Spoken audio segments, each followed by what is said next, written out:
Caroli एक ऐसा नाम है जिसने दुनिया में 2 दफा पिस्टल शूटिंग में अवार्ड जीते हैं, 1948 और 1952। यानी 4 साल के वक्फे में 2 दफा पिस्टल शूटिंग के नाम जीतने वाला जो ये शख्स है, इससे पहले तारीख में ना किसी ने 2 दफा अवार्ड जीता था ना उसके बाद जीता है।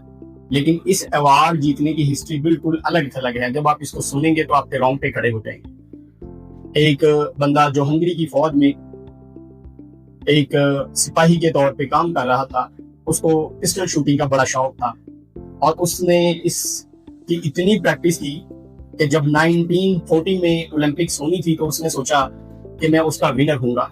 हंगरी में तो कोई उसका मुकाबला करने वाला था नहीं, प्रैक्टिस की वजह से वो विनर था नेशनल, लेकिन वो इंटरनेशनल विनर बनना चाहता।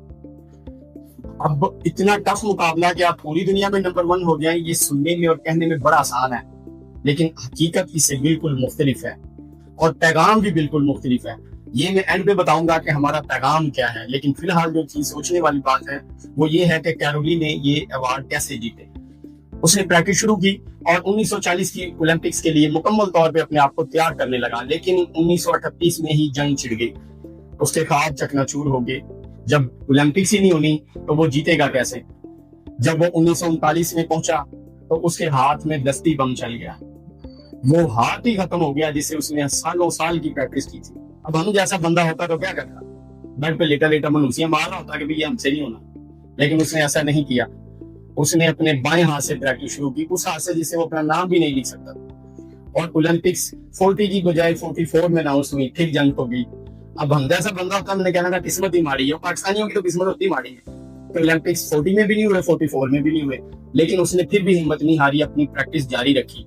और जब 48 में ओलंपिक्स हुए तो बाएं हाथ से उसने वो मुकाबला जीता।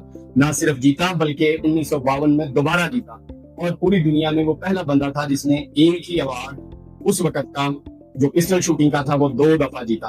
और इसमें जो हमारा पैगाम है आपके लिए, ये 2-3 मिनट की वीडियो जो आपको पैगाम देती है वो ये है कि जो जीतने वाले होते हैं वो लगातार मेहनत करते हैं।